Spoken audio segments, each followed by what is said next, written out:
सत्संगत जी, प्यार से कहना धन्यकार जी। प्रार्थना दिवस के इस अवसर पे जो अरदास निराकार से ये प्रार्थना की आए हुए सभी संत,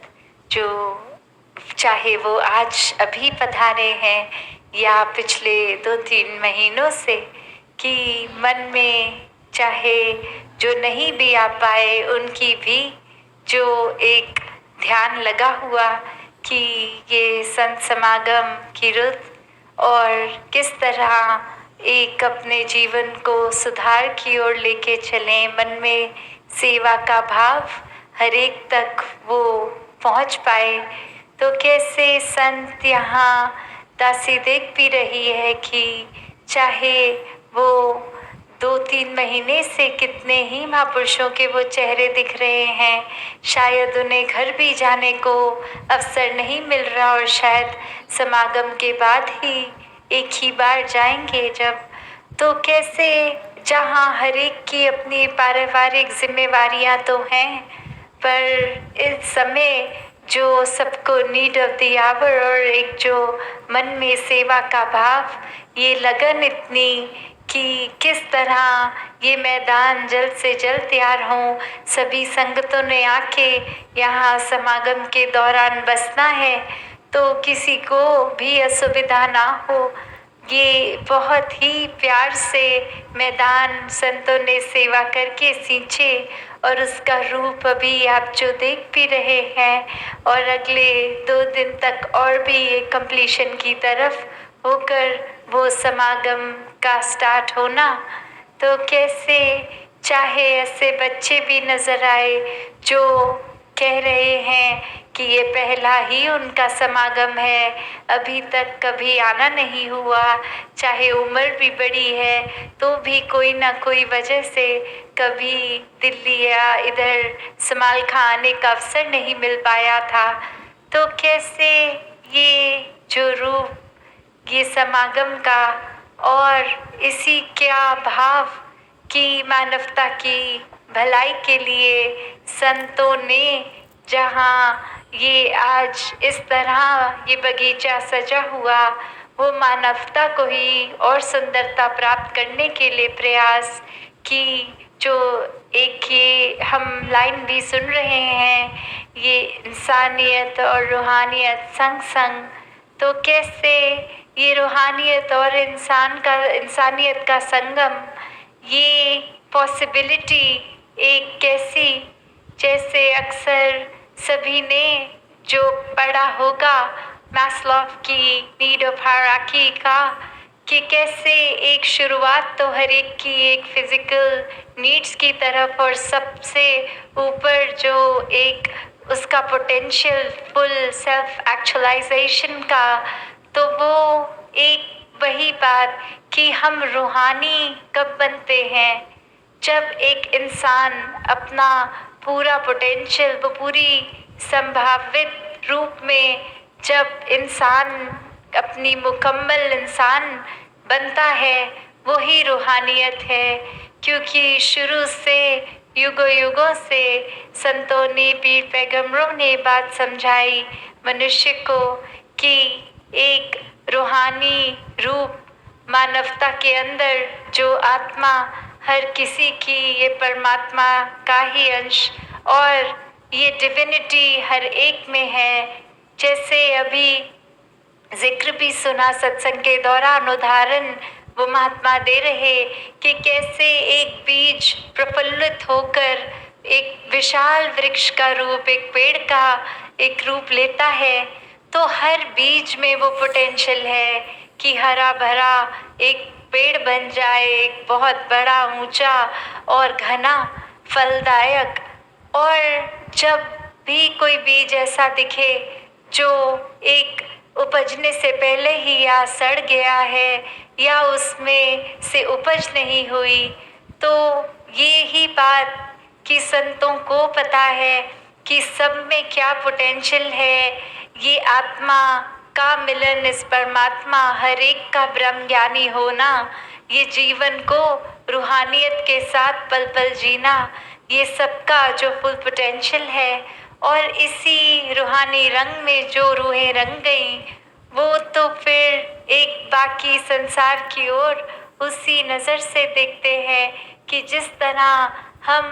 हर समय जीते जी मुक्त हैं, वैसे ही हर एक को ये रोशनी का आभास हो, ये एहसास हो कि कैसे हम भी परमात्मा के साथ रंग कर उसी रंग में एक ही होकर ये जीवन को तय कर सकते हैं। ये जो भी अभी तक उस तरह एक, चाहे वो आत्मा की परमात्मा के मेल ना होने से ये झुलक, ये उस तरह तड़प, और ये जब तड़प का ये ब्रह्म ज्ञान द्वारा जो एकता मिल जाती है इस परमात्मा के साथ, तो कैसे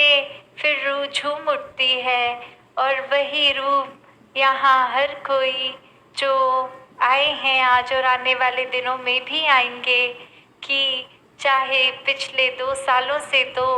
वो कोरोना रूप पे समागम का सिर्फ एक रिकॉर्डेड वर्जन ही एयर होता था, लाइव या रिकॉर्डेड रूप से, तो कैसे अपने गैजेट्स के आगे ही बैठ के वो समागम का आनंद सबने लिया। और आज वो जब मौका बना है तो हर किसी की इच्छा हो रही है कि पहुंच के यहाँ अपना एक योगदान दें। वो सेवा रूप का वो बीज जो प्रफुल्लित होता है, वो एक योगदान कैसे हर किसी ने अपने जीवन में, जहाँ इस निराकार को महत्वता देते भी आए हैं और आगे अंतिम श्वास तक दें। और यही फिर कि ये सत्संग रूप, ये सेवा रूप, चाहे वो इस समय तो जो यहाँ पे भी एक नीड लगती है, तो सेवा दल भी और आप सब संगतें भी, दासी जब भी 1-2 महीने में ये कतार रूप सुबह या शाम या दोपहर किसी भी टाइम जाती, तो वही कि महापुरुष लगातार ये सेवा करते जा रहे हैं और किसी को भी ना होश अपने खाने पीने का, ना अपने आराम का, बस एक जज्बा यही कि जल्दी से जल्दी ये कंप्लीट हो। और चाहे वो लंगर रूप में, चाहे टॉयलेट्स में, चाहे अन्य कतारों में इधर ग्राउंड को लेवलिंग करने के लिए कि टेंट्स लगेंगे, तो एक महापुरुषों को सोने में रात को सुविधा भी हो, लेटने में कोई बजरी कंकर तंग ना करे, कोई कांटे ना रहे। तो बहुत ही बारीकियों से सब अपनी सेवाओं को जहाँ निभा रहे हैं, वहीं एक सामाजिक रूप भी एक हमारा ये कर्तव्य उत्तरदायित्व कि ये हम कैसे अपने आप को ही एक बदलाव का कारण ये समागम समझें कि जब हम अपना सुधार करेंगे तो ये दुनिया संवर जाएगी। हर एक तक हमारे जीवन के इस रूप को देख के जो प्रभाव पड़ेगा वो वही होगा जो हमारा एक किरदार है, जो जानने या अनजाने में हम दर्शाते हैं। तो कैसे हर किसी में ये मिशन का संदेश है और हम किस तरह हर एक के आगे वो अपना किरदार पेश कर रहे हैं। सबने तो उसी से देखकर ये समझना है कि संदेश क्या है, ये सच्चाई, ये ज्ञान जब जब भी जिसके जीवन में आया, उसने किस प्रकार अपना भी जहाँ जीवन जीते जी भी और आंखें बंद होने के बाद भी ये अवस्था ब्रह्मलीन वाली, इस निरंकार से एक में खो के जीते जी भी जीने वाली, कैसे एक निर्लेप होकर कि कोई असर, कोई रंग, कोई प्रभाव इस दुनिया का माया रूप कहीं पे उस तरह नहीं चढ़ता जो एक पक्का रंग बनता है, क्योंकि उनके लिए तो पक्का रंग इस निराकार का ही चढ़ा हुआ इस आत्मा रूपी चुनरी पे। और फिर आते जाते अगर कोई छींटे दुनियावी प्रभाव पड़ते भी तो वो उस मायने ही होते कि एक दाग है, धो दिया और वो उतर गया, ये टेम्पररी नहीं, ये बहुत ही फॉर द टाइम बीइंग, ये कुछ समय के लिए ही है। तो ऐसा ही हाल, ये ऐसी अवस्था, ये स्थिति मन की जब हो जाती है तो हर कोई एक इस रंग के बेरंगे के रंग के रंग में रंग कर बहुत ही आनंदमयी जीवन बिताता है। तो हर किसी से जहाँ मुबारकबाद समागम की, वहीं हर किसी की सेवाओं को चाहे इधर नहीं भी उपस्थित हो पाए किसी कारण से, तो वो मन से जो भाव हैं वो परवान हैं। हर किसी का यहाँ समागम पे आना मुबारक, और यहाँ से जो भी सिखलाइयाँ हर एक को मिलें उनको अपने जीवन में ढालना मुबारक। दातार हर किसी पे कृपा करे कि आने वाले 75th निरंकारी संत समागम के जब भी दिन में जो भी हर कोई महात्मा बोलें, या हम सत्संग के बाद या पहले चाहे लंगर में हो या अपने टेंट्स में या कहीं भी, तो हर किसी के साथ आदर प्यार नम्रता प्रीत जो एक संदेश मिशन का युगों युगों से रहा है, वही एक मैसेज अपने अंदर ढालते हुए हर किसी से पेश आए, नम्र मन को रख के, अहंकार को तज के, ऐसा ही हर समय अपना व्यतीत करते जाए। साथ संगत जी, धन निरंकार जी।